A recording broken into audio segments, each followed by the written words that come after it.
Apa kabar sahabat Indonesia? 17 Agustus tahun 2020 ini, Indonesia akan merayakan 75 tahun merdeka. Kita semua saat ini memahami seluruh bangsa Indonesia sedang menghadapi wabah COVID-19. Untuk itu, tetap disiplin, mematuhi protokol kesehatan, jaga jarak, cuci tangan, dan pastikan hidup secara sehat, olahraga yang cukup, istirahat, dan juga tentunya minum jamu atau herbal Indonesia. Indonesia sangat kaya dengan rempah-rempah, kaya dengan tanaman obat yang dapat membantu kita semua untuk hidup sehat, meningkatkan daya tahan tubuh kita. Minumlah jamu, secara empiris sudah terbukti diminum oleh para nenek moyang kita. Dan kini juga ada obat modern asli Indonesia yang sudah teruji praklinis dan uji klinis. Terus simak Talkshow Jamu Digital bersama Dr. Ina Rosalina, Direktur Pelayanan Kesehatan Tradisional Kementerian Kesehatan Indonesia. Simak terus Talkshow Jamu Digital mengungkap fakta yang belum terungkap.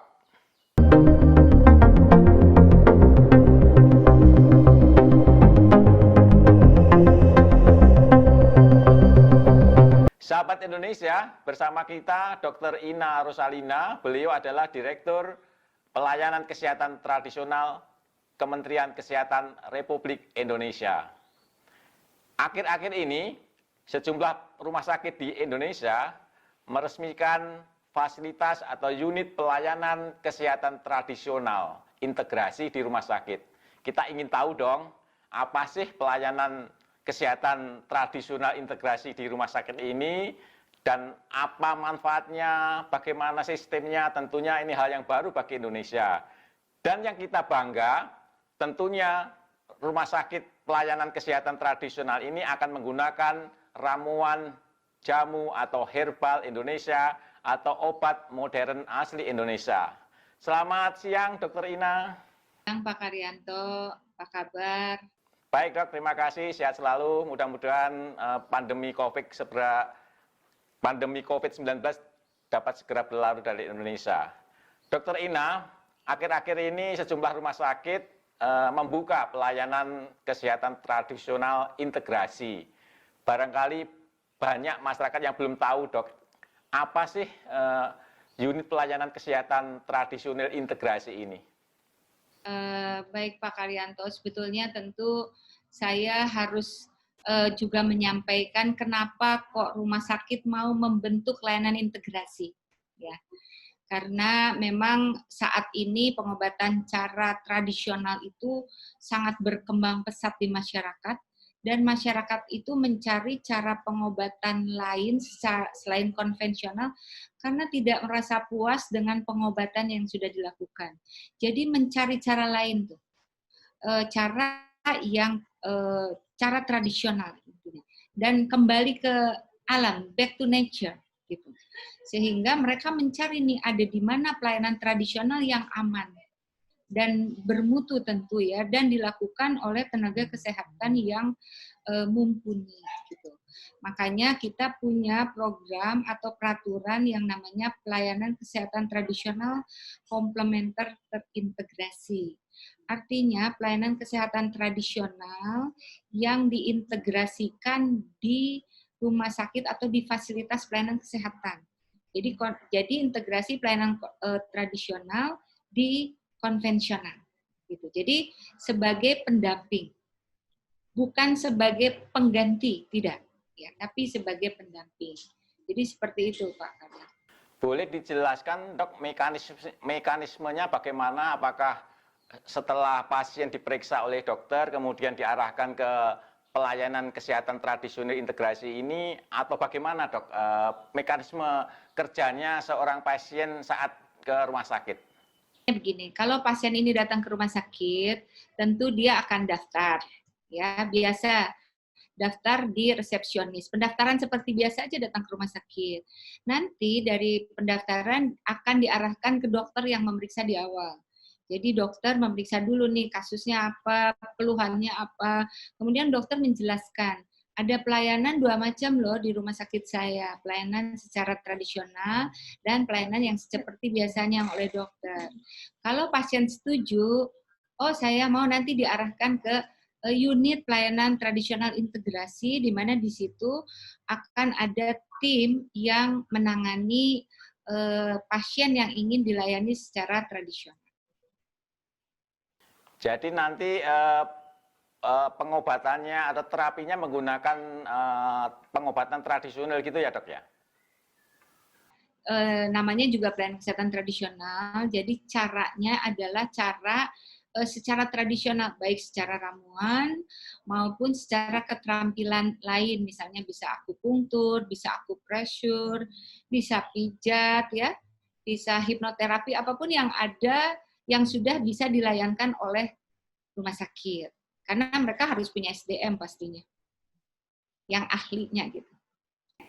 Baik dok, pelayanan kesehatan tradisional integrasi ini kan baru ada 6 di rumah sakit. Apakah ke depan setiap rumah sakit dianjurkan atau bagaimana polisi dari Kemenkes untuk mendorong pelayanan kesehatan tradisional integrasi ini dok?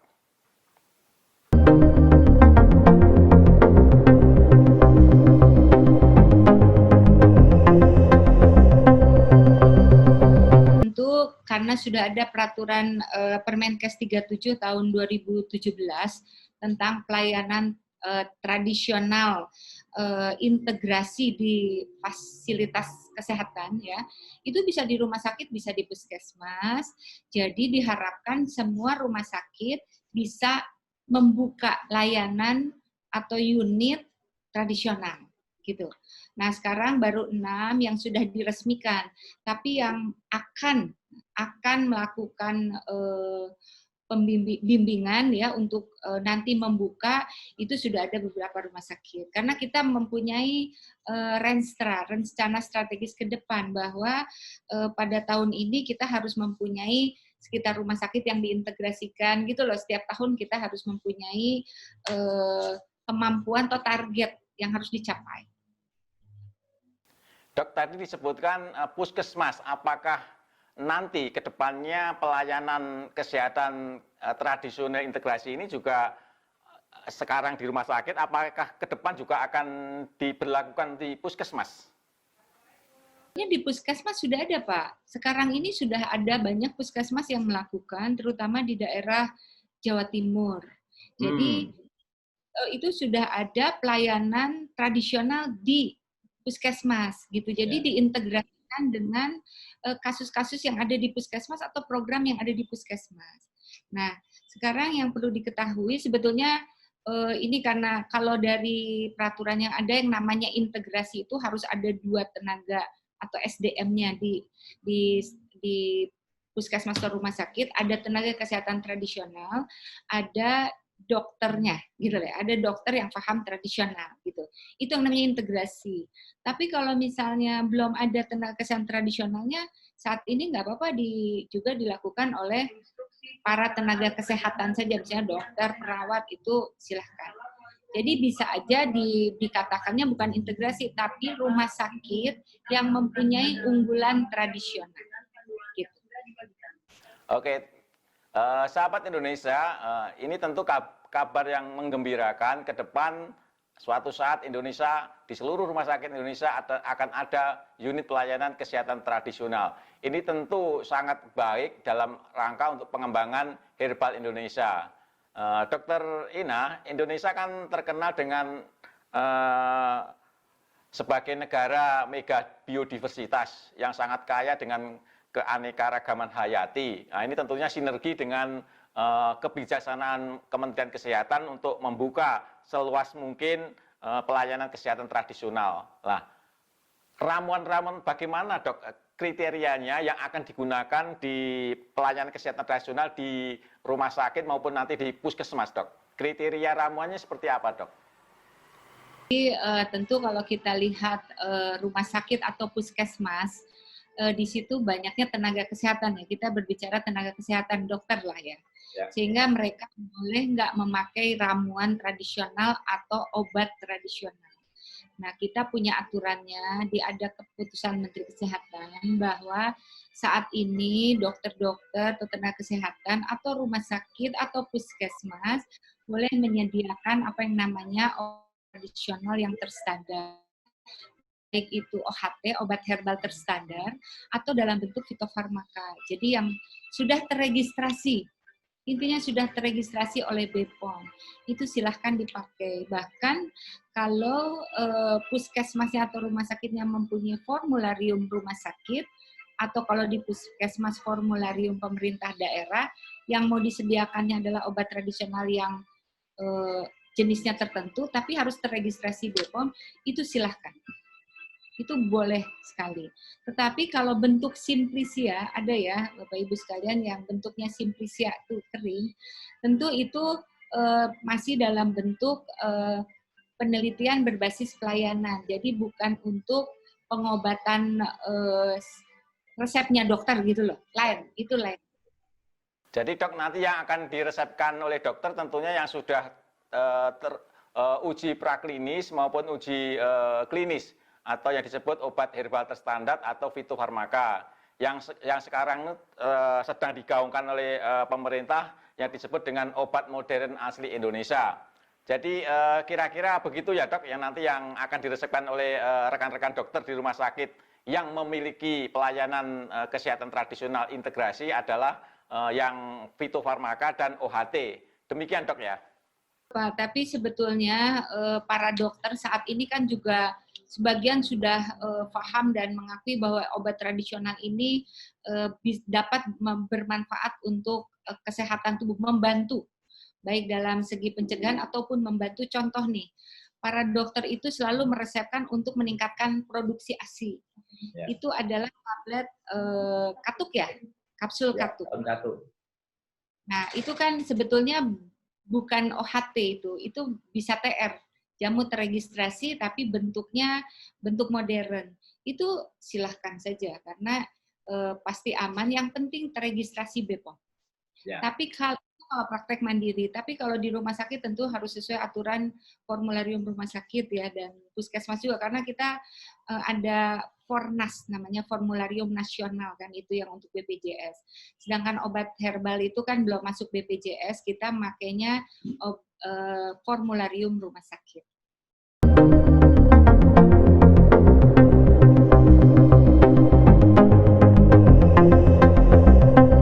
Baik dok, jadi untuk praktik mandiri bisa aja para dokter meresepkan obat tradisional yang sudah di kapsul maupun dalam bentuk tablet yang sudah ada nomor registrasi Badan POM.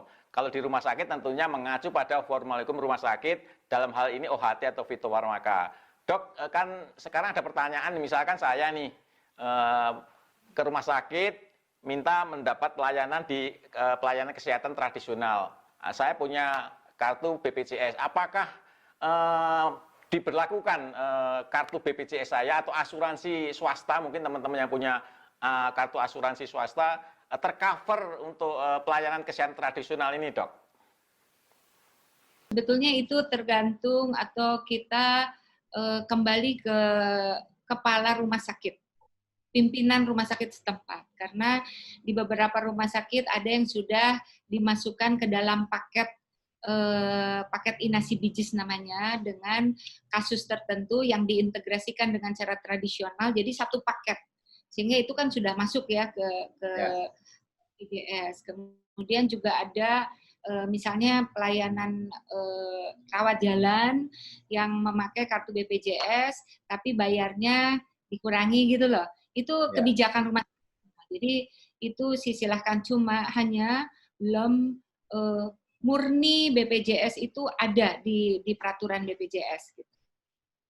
Kira-kira kendalanya apa dok? Kan saya membayangkan kalau semua pasien juga di-cover oleh asuransi atau BPJS, kan potensi pemanfaatan layanan kesehatan tradisional ini akan meningkat.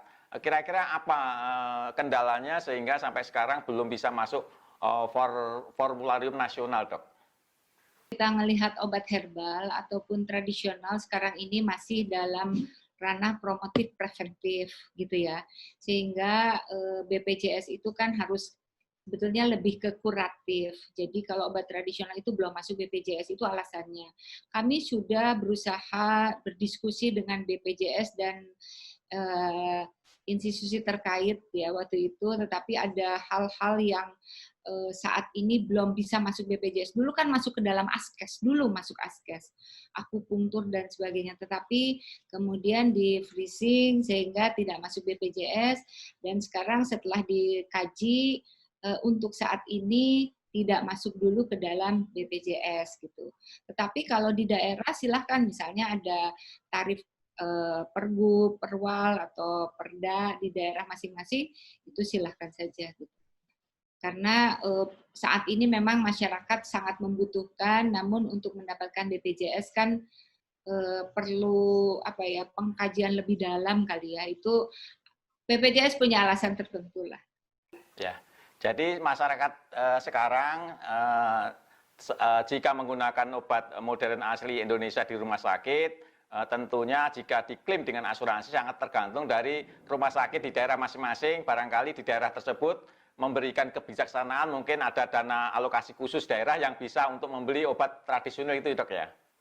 Itu di pemerintah daerah, di kabupaten kota, itu di beberapa kabupaten kota sudah membeli obat tradisional dengan dana alokasi khusus yang bisa dititipkan di puskesmas. Sehingga para masyarakat yang ingin berobat tradisional ke puskesmas tersebut dapat mendapatkan obat secara gratis, obat tradisional, dan itu sangat bagus sekali di beberapa kabupaten kota di Jawa Tengah ya, Jawa Timur, di ya Karanganyar, itu pemakaian obat tradisional di puskesmas sangat bagus banget. Gratis masyarakat. Demikian sahabat Indonesia, ke depan mudah-mudahan semua rumah sakit di Indonesia memberikan pelayanan kesehatan tradisional sehingga obat modern asli Indonesia juga bisa berkembang karena digunakan di pelayanan resmi di rumah sakit. Dok, sekarang kan masih banyak kendala yang saya temui kalau kita diskusi dengan para dokternya. Para dokter ini kan belum mendapatkan kurikulum yang secara lengkap mungkin tentang herbal, sehingga pengetahuan dokter tentang herbal atau jamu Indonesia itu masih minim, sehingga agak ragu atau masih ragu menggunakan ramuan tradisional ini, Dok. Bagaimana polisi ke depan ada para dokter ini juga semakin trust dengan obat modern asli Indonesia ini, Dok?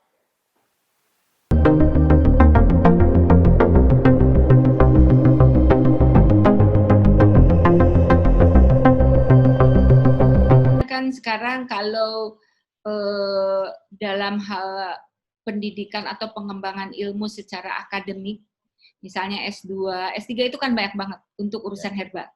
Jadi mereka sangat paham, dan yang melakukan dokter kok. Penelitian herbal itu yang melakukan dokter. Sehingga sebetulnya sekarang sudah lebih paham, lebih mengerti kepentingan herbal untuk tubuh itu sangat bagus sekali.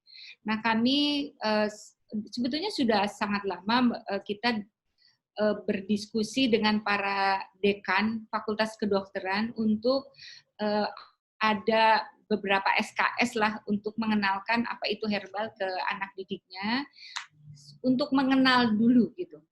Sehingga nanti mereka mau dikembangkan kemana itu silahkan. Sehingga para dokter, lulusan itu dokter, paham bahwa ramuan itu atau herbal itu seperti apa. Karena ada beberapa fakultas kedokteran seperti Muhammadiyah itu ada yang unggulannya adalah herbal. Gitu. Jadi kurikulumnya memasukkan herbal sebagai unggulan. Nah, karena mereka mungkin nanti ke depan nih herbal ini menjadi hal yang sangat sangat menjanjikan gitu untuk baik untuk kesehatan maupun secara ekonomi. Kalau saya lihat seperti itu, dan sekarang beberapa fakultas kedokteran itu sudah ada tambahan kurikulum, walaupun belum masuk ke kurikulum inti, tapi menjadi kurikulum tambahannya itu sudah ada. Jadi ke depan sahabat Indonesia, para dokter juga semakin paham dengan pengobatan tradisional, khususnya tentang jamu, khususnya tentang obat modern asli Indonesia, sehingga herbal Indonesia semakin dipercaya di komunitas profesional kedokteran. Dokter Ina, beberapa waktu lalu Bapak Menteri Kesehatan meresmikan rumah sakit di Solo yang juga akan dilingkan dengan Tawangmangu B2P2TOOT. Apakah konsep ini di rumah sakit yang akan diresmikan nanti itu semuanya total tradisional atau juga gabungan konvensional dan tradisional, Dok?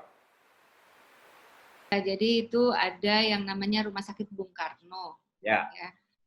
Bung Karno itu waktu itu ada kunjungan kerja dari Menteri Kesehatan ke Rumah Sakit Bung Karno ini dan mengharapkan bahwa rumah sakit yang tersebut adalah menjadi salah satu unggulannya adalah tradisional gitu. Sehingga nanti kami sedang membangun nih mengembangkan tradisional di Rumah Sakit Bung Karno ini yang bekerja sama dengan Tawangmangu kan sangat dekat ya. Karena dalam tradisional itu tidak hanya pelayanannya saja, tetapi untuk edukasi juga perlu, sehingga Tawangmangu bisa bekerja sama dalam hal mungkin pembuatan tanaman obatnya, kemudian untuk edukasi, kemudian bagaimana juga penelitiannya, bagaimana hal-hal yang berurusan dengan tradisional. Jadi saat ini kami sedang berusaha untuk bisa segera ya mudah-mudahan Rumah Sakit Bung Karno itu menjadi salah satu rumah sakit yang unggulannya adalah tradisional. Berarti di Rumah Sakit Bung Karno nanti tetap ada pelayanan konvensionalnya, Dok ya? Tidak seluruhnya pengobatan tradisional, tidak ya? Karena kan kita punya undang-undang rumah sakit ya. Jadi di rumah sakit itu pelayanannya seperti apa? Tentu pelayanannya adalah dan pelayanannya konvensional dan dokter itu punya kewenangannya seperti apa, tetapi juga bisa pelayanan lain yang selain konvensional sesuai dengan undang-undang kesehatan kan ada 2 upaya pelayanan di Indonesia, pelayanan kesehatan yaitu cara konvensional dan cara tradisional. Jadi dua-duanya harus tetap ada. Dokter, sekarang kan sudah ada 6 rumah sakit yang memiliki unit pelayanan kesehatan tradisional integrasi. Mungkin Dokter Ina bisa melihat apa kekurangannya, apa yang harus disempurnakan sehingga nanti ke depan saat seluruh rumah sakit sudah punya unit pelayanan tradisional ini juga bisa maksimal seperti yang diharapkan oleh Kementerian Kesehatan, Dok. Kan ini ada di beberapa tempat yang berbeda sebetulnya yang 6 rumah sakit itu di Surabaya, Magelang, Bali, Jogja, Semarang ya, dan diharapkan setiap rumah sakit itu misalnya nih ada pelayanan tradisional dia memakai ramuan yang ada di daerahnya misalnya karena setiap daerah kan punya ramuan masing-masing ada kearifan lokal masing-masing kemudian bagaimana cara memijatnya mungkin pijat Semarang sama pijat Jogja beda gitu ya jadi tetap tradisionalnya harus dibuat. Nah sebetulnya alhamdulillah mereka melakukan pelayanan ini dan pasiennya mulai ada. Hanya kendalanya satu tadi nih, BPJS-nya belum masuk sehingga yang datang ke sana kan tidak seperti yang BPJS. Kalau BPJS kan 99% rumah sakit BPJS ya. Karena di situ kita juga membuat pelayanan tradisional integrasi ini bukan sebagai layanan BPJS, tetapi membuat inovasi agar dia mendapat income tambahan kalau selain BPJS gitu. Justru itu harusnya dibuat contoh. Kalau kecantikan itu kan tidak pakai BPJS, tapi pasiennya banyak banget. Nah, sekarang untuk kecantikan konvensional ditambah dong dengan akupresur atau dengan akupunktur diintegrasikan kan tanpa BPJS. Nah itu jadi kita integrasikan dengan hal-hal yang memang BPJS-nya nggak ada gitu loh Pak. Misalnya untuk menurunkan berat badan, emang pakai BPJS nggak bisa. Nah, kita pakai nih dengan apa akupunktur misalnya atau herbal sehingga kita menjadi slim gitu ya. Itu tanpa BPJS. Kita mengejarnya adalah pelayanan tradisional yang BPJS yang tidak ada di BPJS. Dokter, barangkali perlu dijelaskan juga ke masyarakat, kan kalau selama ini kan ke rumah sakit yang dilayani dengan konvensional, sekarang ada juga yang tradisional. apa sih manfaatnya bagi pasien saat mereka berobat di unit pelayanan kesehatan tradisional, Dok?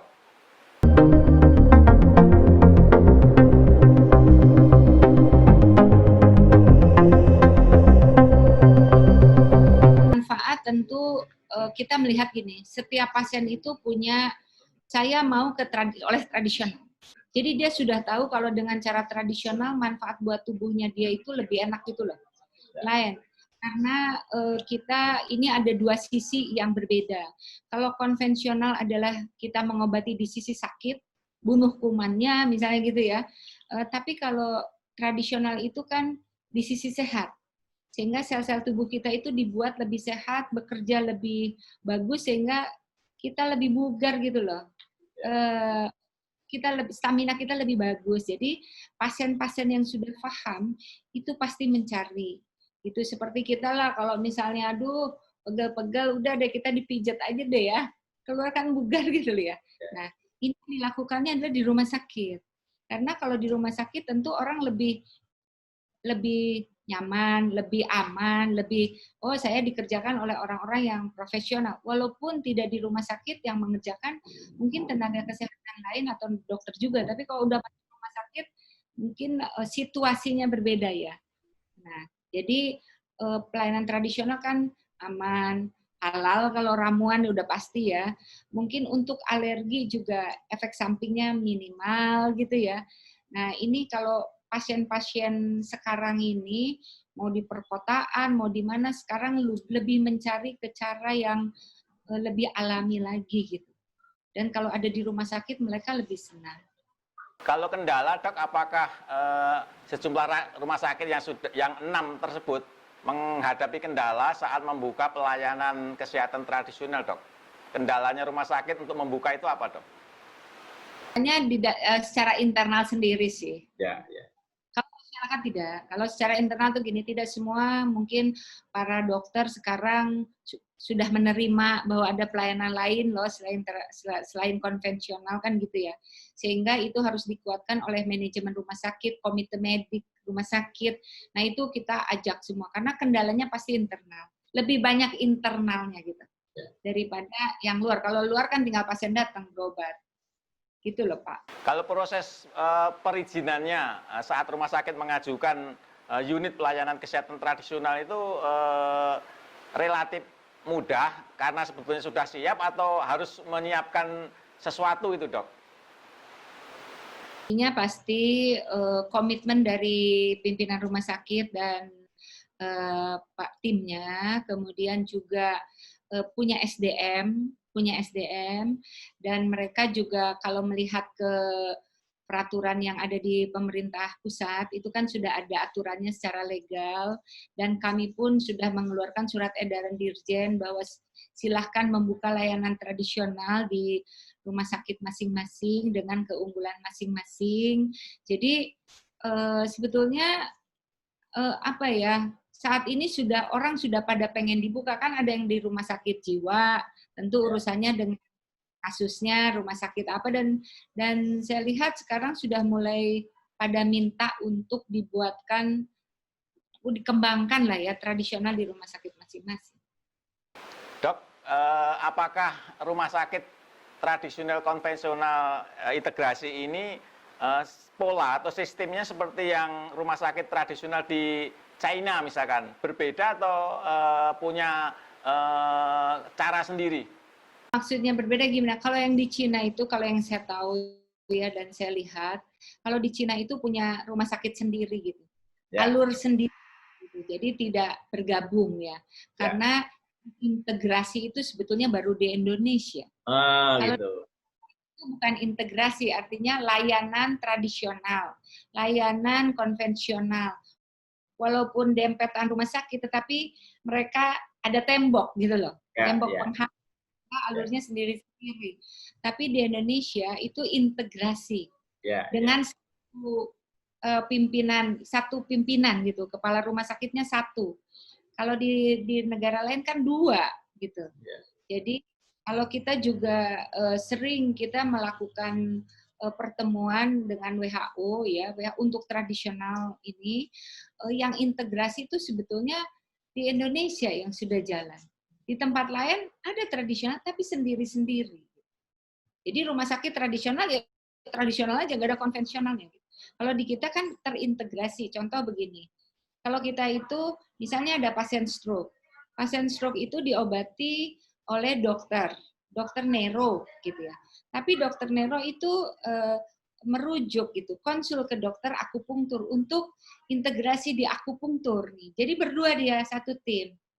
Nah, kalau di negara lain kan tidak, stroke aja terus nanti. Tapi kalau mau dengan tradisional, kalau mau ke konvensional ya keluar nanti daftar lagi gitu loh.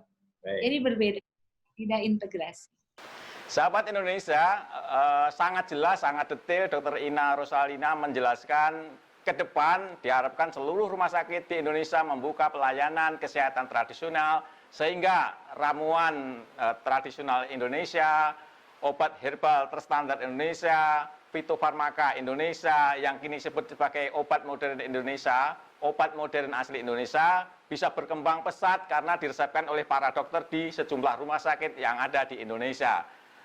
Terima kasih Dr. Ina sudah bergabung dengan Talkshow Jamu Digital. Terakhir Dok, apa saran atau masukan dokter terhadap jamu digital?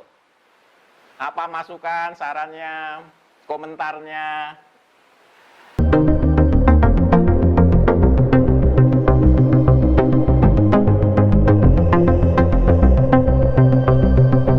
Digital itu kan media online ya. Betul ya, Pak? Ya. Jadi terima kasih nih Pak Karyanto ini sudah selalu membahas atau bercerita tentang jamu ataupun layanan tradisional yang ada di Indonesia karena saat ini memang perlu sosialisasi yang terus-menerus. Walaupun masyarakat itu memakai, tetapi mana yang betulnya itu kadang-kadang masih salah. Jadi masih belum terpapar gitu ya.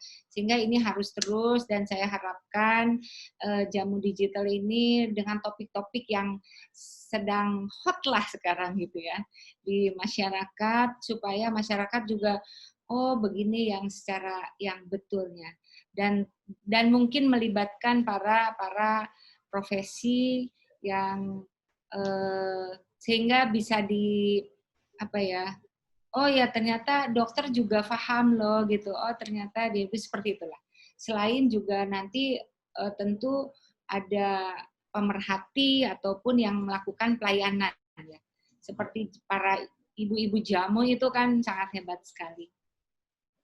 Terima kasih Dr. Ina, sampai ketemu di acara berikutnya.